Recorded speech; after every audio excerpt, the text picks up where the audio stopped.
Morning, guys. Louis defending Elvis. I got, surprise, surprise, butter coffee. Remember, it's a normal coffee. You blend butter into it with a blender, electric blender, but you do have to froth up your milk so you can boil it up, let it all go frothy. Some people do it in the microwave, and it stops you feeling hungry all the time. So butter is good for you guys. So I always add a bit of water to make it last a bit longer. So now look at that. Come on. What's not to like, guys? Butter coffee. Made famous by defending Elvis Presley. So doing a couple of videos this morning. This is my plan.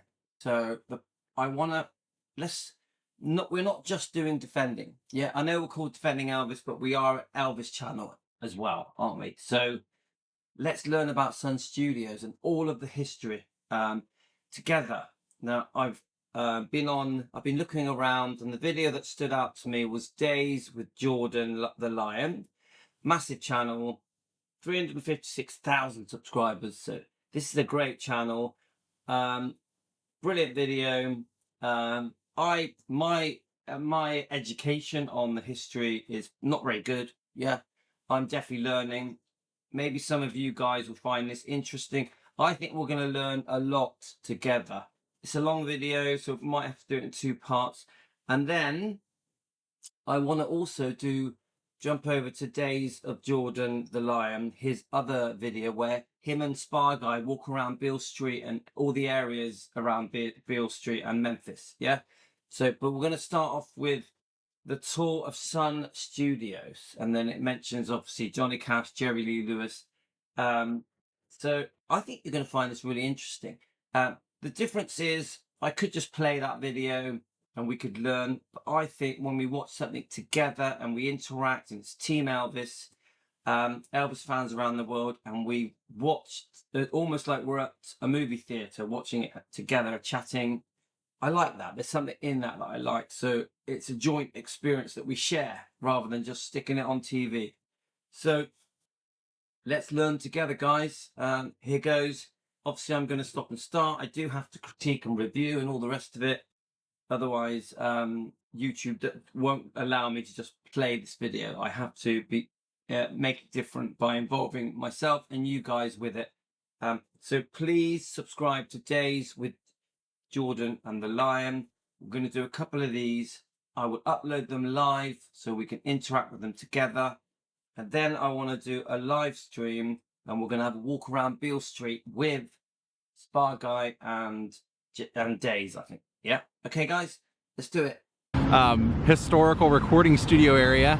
But Sam came to Memphis when he was growing up, and he loved Beale Street, and he always kept that in his mind.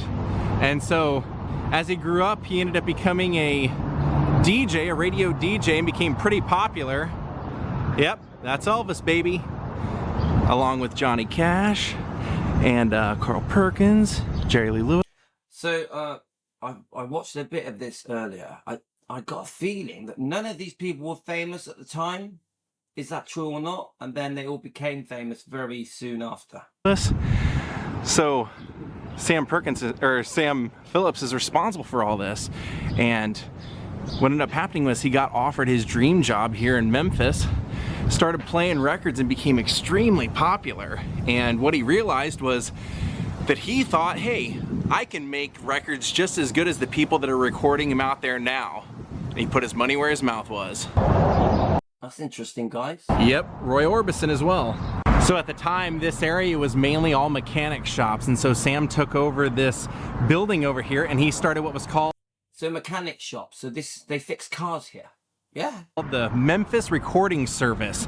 And yeah, so a lot of people call it Sun Studios, but actually it was called the Memphis Recording Service. With that, anyone that had $3 for one side or $4 for a second side could come here and just walk right in off. There's a Domino's over the road. I got a Domino's over the road as well, here in my hometown. The street and record. Now at that time he was just recording music. He didn't have a label and never wanted one. I mean, it's quite basic, isn't it? I've always thought that about Sun Studio. It's obviously got a charm to it, but very simple. Yeah, brickwork, a very simple shop front, the word sun in neon, obviously the words Memphis Recording Studio. We all dream of being here, coming here, visiting. It's quite an unusual shaped building, isn't it, guys? So many of us have never been. Now, part of the appeal of these kind of videos is that, for me, I'm in the UK. I'm in Southwest UK. I'm near Bristol. We just dream of traveling to America, to Memphis, and being able to visit all these different destinations, tourist attractions, Elvis related buildings. So for me, when I see a video like this that's really well made, that takes us to these different places, it's fascinating.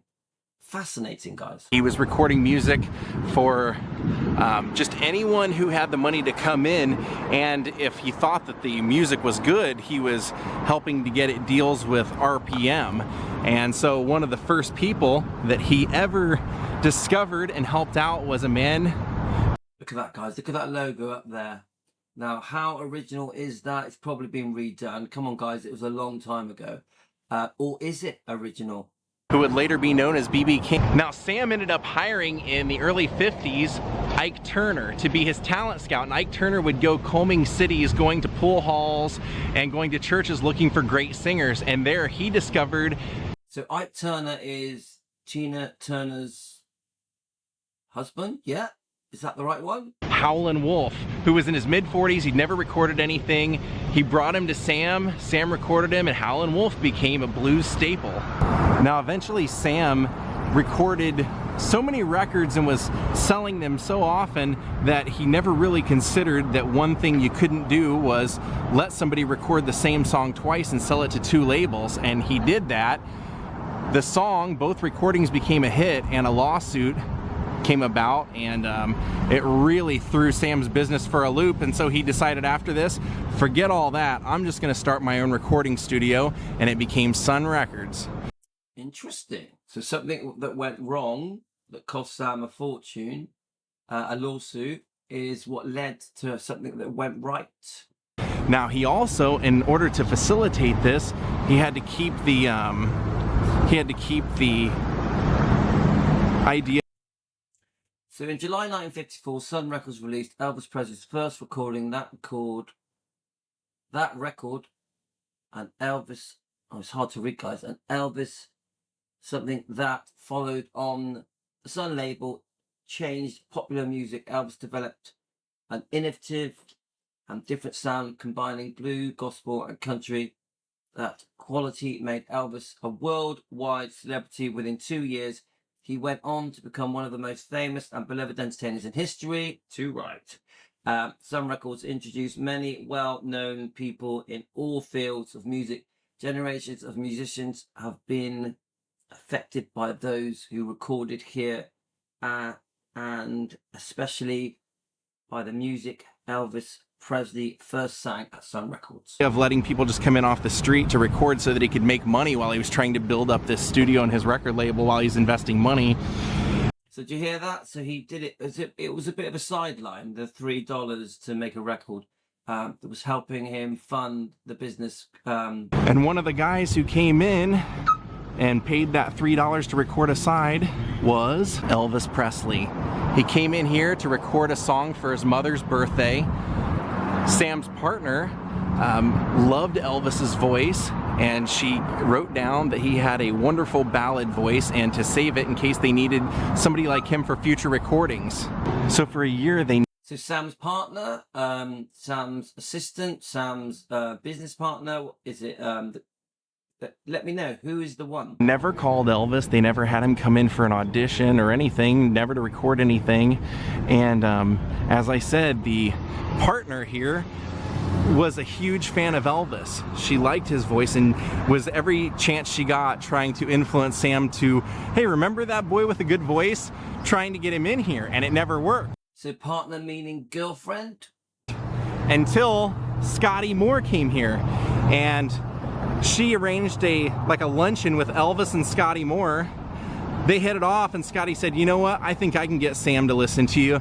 Come in tomorrow and we'll get you an audition. So Elvis came in the next day, while they were messing around and Sam was kind of replacing tapes and getting ready to record this audition, Elvis...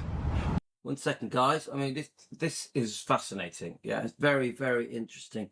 So this is all the names of the different people that were discovered, I'm guessing, at some records. Johnny Cash, Roscoe Gordon, Jerry Lee Lewis, Little Milton, Carl Perkins, Roy Orbison, B.B. King, Charlie Rick, Slim Rhodes, Junior Parker, Charlie Feathers, Little Turner, Ike Turner, Bill Black, Sonny Burgess, Scotty Moore, The Prisonettes, Bobby Blue Band, Charlie Rich, The Howling Wolf, Billy Lee Riley,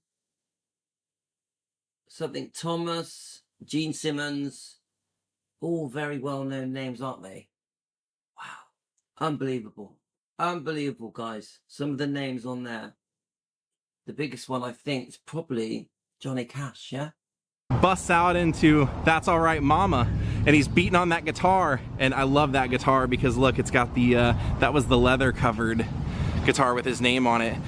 He's doing that song, and all of a sudden Sam realizes that this is the voice he's always been looking for. What he wanted was, he knew, to help bridge the gap of black and white in music. He knew that what he thought he was looking for was a black guy who sounded white. But when he heard Elvis, he said, no, what I think I need is a white guy who can sound African American, and people will forget. People will see him and they'll forget, and they'll love the music. They recorded the song, it became... You know, we got to remember that back then there was a lot of racism, a lot of segregation, you know. Unfortunately, the people of colour weren't treated right, were they, guys? It was, Elvis didn't see colour, did he? So let's keep going. Became a big hit. Elvis continued to record a few hits with him, and then Colonel Parker started spreading a rumor that Elvis was looking to sign with a new label. And so Sam Phillips said, Tom, why are you telling people? So is that true, guys? Colonel Parker started a rumor with maybe the intention of one day buying that contract. People this, you know, it's not true. And he said, well, what do you think? I mean, don't you want to sell Elvis? And Sam said, well, maybe for the right price. And so Colonel Parker got RCA to offer an unprecedented $35,000, which is what Sam requested, thinking that nobody would ever go for that. And they set a record by buying the contract of Elvis Presley. Elvis did one last song, which was... So that's interesting. So did Colonel Tom Parker buy it? Because I've always wondered, how did Colonel Tom Parker come up with $35,000, which was an absolute fortune back then? But actually, was Colonel Tom Parker quite clever? Did he do the deal via RCA? Did RCA pay the money, and then Colonel Tom Parker got his sort of management type fees and charges and commissions, whatever you call it? That's interesting. That's the first time I've heard that. So the $35,000 didn't come from Colonel Tom Parker. It came from RCA. I think RCA Victor back then, yeah? That's interesting. That's the first time I've heard that. Mystery Train. That, of course, was a hit. And Elvis went on to have a great career with RCA. Sam Phillips used that money to help build the studio as well as buy stock in Holiday Inn, which is what ended up making him a ton of money eventually. So Sam Phillips eventually does very well financially from his investment in Holiday Inn. Right, okay. Now, this is a big question, isn't it? People always say, did Sam Phillips regret selling Elvis, selling the contract up to now we know to RCA? I've seen quite a few interviews with Sam Phillips where he says, no, it's the best thing I ever did. It was the right thing to do. Colonel Tom Parker took him from here to here. But secretly, I've always thought he regretted it. He regretted it. A very proud man. Come on, back then, in the 50s, we were very proud, weren't we? I do, you know, just Louis, the fan, he regretted it, guys. Come on. So I don't know what the deal is with the tours, whether they let you film them or not. So it says, the El Gendry studio open every day from 10 till 6. And then you get guided tours at 10:30 till 5:30. But we'll find out. Let's go. Then once Elvis was established, then Carl Perkins started recording here. Then Johnny Cash Okay, guys, we're inside. came here to record a gospel album. And Let's just have a little look at that a minute, guys. So let's imagine that's us. We've just walked in. Obviously quite small. You can see that original soundproofing in the ceiling. I think it's soundproofing.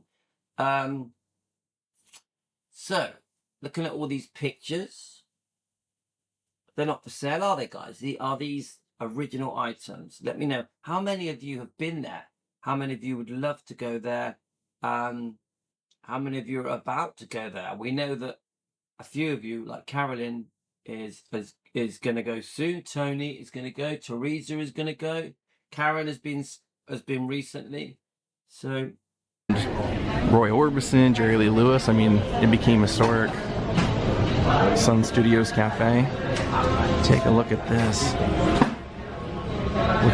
you can feel the atmosphere. Obviously, a great, very famous picture. So it's like, oh right, so it's the cafe. We're in the cafe, yeah. That crew. And this is one of the jobs that Elvis had when he was here in Memphis before his... Oh, I don't think that is soundproof ceiling. I think that's just the original ceiling. Crown Electric's commercial industry residence. Now, did he just say that is the actual original picture, or is it a copy? Let me just have a go. Was established, then Carl Perkins started recording here, then Johnny Cash came here to record a gospel album, and Roy Orbison, Jerry Lee Lewis. I mean, it became historic. Sun Studios Cafe. Take a look at So it's definitely the cafe, right? this. Look at that crew. And this is Just think, guys, we could be there, couldn't we? One day we could all be there. one of the jobs that Elvis had when he was here in Memphis before his music career took off. He worked for this company, and this is the original sign. Wow. So it is the original sign. That's crazy. That's absolutely crazy. How about that? He was a truck driver for them. Good deal on the shirts. Buy 3, get 1 free. Guys, buy 3, get 1 free. Thanks, guys. Oh, and this is great. Check this out. A little history here before it was Sun Records. Sam's history of the Rocket 88s and Ike Turner and all that stuff. There's Jerry Lee Lewis. So it looks like the deal is you can do photos upstairs, but no filming. But I think you can film inside the studio, so we'll find out. Wow, look at that old picture. What's that say? Taylor's Fine Foods. So obviously, I think there were periods when it wasn't Sun Records. Let's keep going. Taylor's Fine Foods. That was one of Sam's radio stations. And the name Dewey Phillips up there, he's not related to Sam, but he's the man who was getting the song played on the radio, That's All Right Mama, to make it a hit. Changed history, guys. He played it over and over. The real Gene Simmons. Wow. A lot of hits made here. A lot of hits.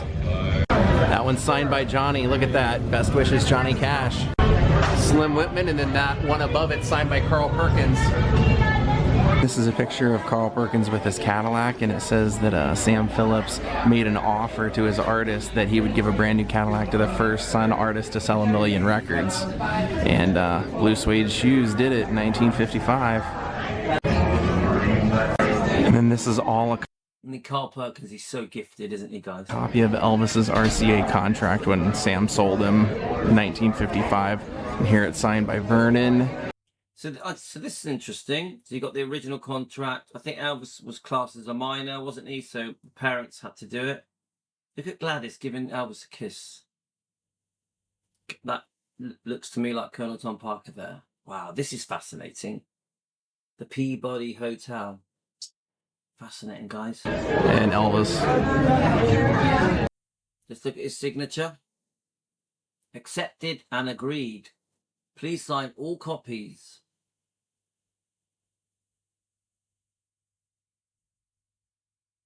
It's Colonel Tom Parker, of course, and Vernon Presley. The Radio Corporation of obviously the Art of America. That's obviously RCA's. The Vic, what's he called? H. Coleman Tilley. H. Coleman Tilley. Is that right? I think it is. Isn't that crazy, guys? So that's the contract, yeah?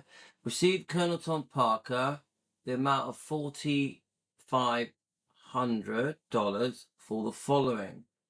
RCA Victor bonus, 5,000 less 25%. So is this the deal? Hill and Range, 1,000 less 25%. Total to Elvis, 4,500. This amount received by Elvis Presley. So Elvis gets 4,500, which to Elvis, that must have been like $1 million, yeah? November the 21st, 1955. Obviously, it looks to me like Colonel, obviously, a large amount of money goes to Sam Phillips. Anyway, I'm still trying to get my head around this. Any information from you guys, let me know, guys. Put it in the comments. So, RCA Victor bonus, 5,000, refer to something. I think it's the 7th. Oh, I can't see it. July 27th. Is it 1955? It's fascinating. Now, looking at higher up, it says November 21st, 1955. And Sam was also responsible for WHER, the very first women's radio station. Oh, and by the way, U2 recorded Rattle and Hum here, if you're a U2 fan. So the tour starts here in the record shop, and if it turns... So here goes, guys. Turns into photos, you'll see the photos. All right, this is the entryway to WHBQ, which was Dewey's radio station. He was the one that got Elvis played on the radio, and he used to play everything. Right, let's read it. WHBQ front lobby, mezzanine level hotel. By 1953, WHBQ had come a long way from its humble beginnings. A 100-watt station inside a basement of St. John's Methodist Church. WHBQ's newest studio were specifically designed to be included in $500,000 remodeling. All right, that's a lot of money. That project within the all-year Hotel Chiska. The station was situated on the hotel's mezzanine level. By Anything Sun Records, always played every single record. That's his. So here we go. This is recreated, I'm guessing. I wonder how many of these items are original. Fascinating, guys. Actual control room, his office. So is the actual control room. And those are the original glass doors, which is kind of cool. He would have actually played on the radio, and he used to play just want to listen to that again, guys. Everything by Anything Sun Records, always played every single record. So we're learning together, yeah? That's his actual control room, his office, and those are the original glass doors, which is kind of cool. He would have actually been, and they said he was a total wacko, total oddball, like crazy man. They said he would play records that he'd never heard before, and if he liked him, he would sing off key and sing along and everything, but if he hated him, he would smash the record on his microphone and then throw the pieces on the ground and just berate the record for the next 15 minutes. But they said for the most part, he always loved all the Sun Records stuff. Him and Sam were great friends, and that's the other. Let's have a good look at it. Yeah, I get the whole smashing record thing. I think adds to the excitement of the show. Wow, what a great job he had. Could you imagine doing that kind of DJing? I was a DJ for 26 years, and but this is just fascinating. Side of his little crazy person station, and there's an ad for the Dizzy Dean Show, and of course Dewey Phillips. There's Dewey, Natalie Wood, and Elvis together. Natalie Wood was seeing Elvis a little bit. Gladys didn't approve. Is that right, guys? She didn't like the way she skimpily dressed. And Natalie was uncomfortable with how close Elvis was to his mum. Is that true, guys? Put it in the comments. Then I just bolted over to the Elvis section because I saw they had Elvis's cardigan that he's wearing right there, and everybody else was on the other side, so I ran over and got to the Elvis stuff first. Now check that out. That's Elvis's amplifier, and then some of the contracts, and then that is his extremely famous guitar from 1956 that we saw in the photo outside. On Yeah, so the leather one, yeah. loan from Graceland, look at that Elvis leather imprint. That's so great. Here's some paperwork from Tom Parker. Let's have a quick look. Thomas A. Parker, exclusive management. Yeah, he was exclusive to Elvis, wasn't he? Okay. And then this is Sam Phillips and Elvis and the guys all recording in the studio. I just love this guitar because that leather casing was, you can see it says it's cowhide on loan from Graceland. Buddy Holly loved that so much that he actually made one of those for his guitars as well. And eventually Gary Busey, who played Buddy Holly, bought that guitar and has it now. Ah, I didn't know that. Didn't know that. And that is a great film, isn't it? Gary Busey, I know him. That Buddy Holly film is fantastic. It's one of the best Buddy Holly films you can get. And I'm definitely a massive Buddy Holly fan. Always have been. Come on, guys. Anything rock and roll. And there's an 18-year-old Elvis. They had this picture because that's when he first came to the studio. He had a trucking job, and he was also... Look at that. Look at him. Age 18. Brilliant. He's even got his collar turned up there. 18 years old, coming to sing a song for his mom, and that was Sam Phillips' partner, who was his secretary. Right. So Marion Kishka, very famous name within the Elvis world, isn't she? As you know, many people hail her as the person that discovered Elvis, really. So it was his girlfriend as well. Is that what he means by partner or business partner? And she was the one that liked Elvis's voice when he came to do that song for his mom and wrote down Good Balladeer, which was probably a bad idea because Sam hated ballads. But I bet she liked more than his voice. Come on. Bloody good looking man. She was the one that ended up hooking up Scotty Moore and Elvis together that eventually got him that contract. Now this is the Prisonaires. They were a group of guys actually literally in prison that were making a name for themselves recording, and Sam Phillips heard about them, made it. Ah, that's interesting. So Sam Phillips worked with Tennessee State Penitentiary in June 1953 to bring the Pen Heroes to Memphis. The vocal group The Prisonaires recorded the Sun Records Just Walking in the Rain. All right, we know that, don't we? Which eventually resulted in a full pardon from Governor Frank G. Clement. Wow, just walking in the rain. To deal with the warden to let them come to the studio to record. They had to be in shackles, and they had a guard behind them with a rifle. But they recorded a couple of hit songs with Sam, and Elvis himself was a huge fan of them, and he used to hang out at the studio all the time. So when he knew they were going to be down there, he came down there and befriended the Prisonaires. There's Elvis and... Great. Oh, wow. What a picture. What a picture, guys. Bobby Blue Band, Junior Parker. Some of the guys, there's an old close and play kind of deal for Sun Records. Come on, guys. We all remember having record players when we were kids, yeah? For some of you in the 50s, 60s, but for me, it was the 70s. I had a record player. It was bright red. Actually, I painted it red.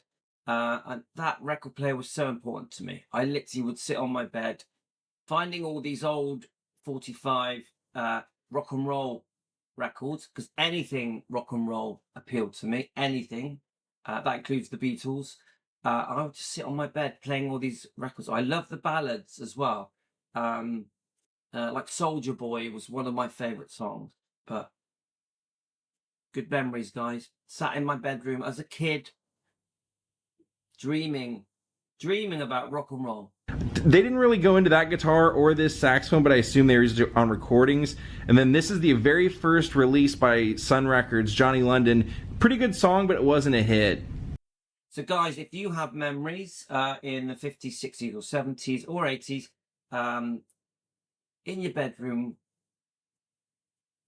loving rock and roll, like immersing yourself in rock and roll. Obviously, you're at home with mum, dad, brother, sister, all that kind of stuff. just those beautiful memories of growing up through the 60s and 70s. Just let me know your memories. Put them in the comments. Let's share our experiences that we had growing up, discovering Elvis and everything that comes with that. And then this was some of the people that he worked with, Howlin' Wolf, and you can see Joe Hill Lewis, and then also this is what he recorded Rocket 88 on. Look at that, guys. Is it Valve, the old Valve radios? Now, I remember in the early 70s, my dad had a giant Valve radio. You know, you could tune in to different countries. You had the different country names on as you tuned through. It would go through the different countries. It got very hot. You could smell the valves. It was very warm, you know. I remember sitting in front of that old, it was mainly made of wood. And then obviously you've got the electrical components. Quite dangerous. Good way of keeping warm in the winter in England. But I loved that radio. I would sit in front of that radio, tuning through all the frequencies, AM, FM, and MW, and there's a few others, wasn't there, guys? Did you have one of those, guys? Do you remember yours? Were you in love with your radio? Yeah, because it was a big item, yeah? Obviously, before TV, people would sit round the radios, wouldn't they? Just such good memories. I still remember exactly how that radio looked imprinted in my mind. Very special, happy memories. And I would tune around, and when I would find rock and roll songs of any description, I was hooked. Which became the song that actually, as you see right here, Rocket 88 by Jackie Brenston and his Delta Cats, was considered to be the first rock and roll song, and it went to #1 and in the summer of '51, so Sam Phillips could actually quit his job. But even though it was named after Jackie Brenston, it was Ike Turner's band. Well, that's interesting. I'm going to take a picture of it. I want to listen to that song. Let's just take a picture of it. We're going to have a listen to that song. Okay, let's keep going. So yeah, Ike Turner was the leader of it, but Jackie Brenston had the name to it. Crazy.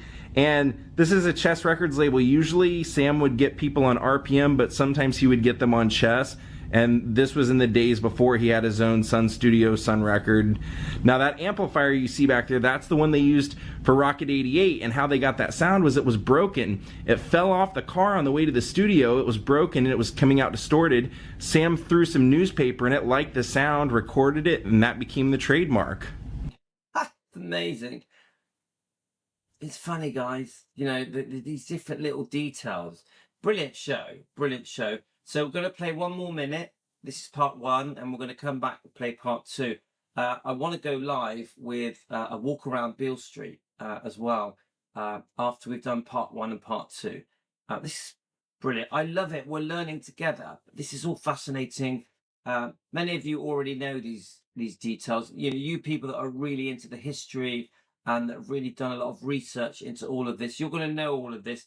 But for me, I always class myself as a newbie. I'm not a researcher. So I'm learning. I'm like a sponge, just soaking all this up. And then this is him describing how Sam loved to go to Beale Street, and he found this boy, Riley King, and got him on RPM. He recorded B.B. King, and that was B.B. King's guitar. How crazy. Wow, B.B. King's guitar. Amazing. He was behind B.B. King's success, and there's various stages of B.B. King's career. And there's a very young... And we know B.B. King loved Elvis. Young B.B. King. Look at him. And B.B. was always known to sit down while he played, so this was really cool that they had a signed 1993 chair of B.B. King's. Wow, now that's amazing. And then this was a controversy. Bearcat. This got Sam sued. This was a retort to Hound Dog, but it was almost identical, so he got sued for plagiarism and ended up having to pay like $1,200 or $12,000 actually, which was a ton of money then. There's Sam working with his... He must have been gutted. So, but that is the reason Sam decided to set up the studio and start making his own records, yeah? In his own label. Is that right? Isn't that the reason Sun Records was created? Let me just listen to a bit more. His reel-to-reel equipment, there's his lathe, and then the reel-to-reel machine we just saw him with is right there. And that was the original Sun Studio, what he would have recorded tape on. This is when Memphis Recording Service, before it was Sun, this was their original business card. Brilliant. Brilliant, guys. Right, that's part one. I'm going to upload this now. Everything I do, I upload to our video section with live comments. Everything is live. Yeah, even though sometimes it's not live with me in it, sometimes it's live in the comments, but I always join those lives. And then we will go eventually to the live side of our YouTube channel, and we go live, and then we can discuss things properly, interacting. Every video I do is completely free, including my lives, guys. So thanks. Hope you enjoyed what I do. Thanks to anyone that has bought me a coffee or sent me a super thank you. It's always great to be appreciated. Don't forget, membership is $1, only $1. I do like to sometimes do some members lives. Yeah, it's a bit more personal. Anyway, guys, I'm going to upload this now, and then we're going to come back and we are going to upload part 2. Special thank you to Days with Jordan the Lion. Please subscribe to him. He has a fantastic YouTube channel. One of my favorite, I would say. I'm just going to put a comment on there for him. This is amazing.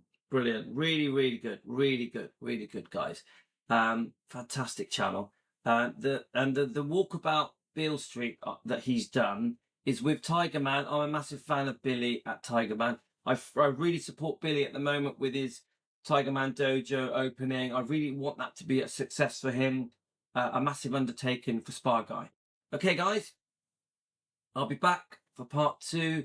Going to upload this now live with live comments for you guys at Defending Elvis. I hope you enjoyed this as much as I did. Sometimes we don't have to just do defending. Sometimes we can just be an Elvis channel, which I really enjoy, and we learn together. This is a big part of why I love our channel. We come together so we can enjoy things together. Thanks, guys. Take care.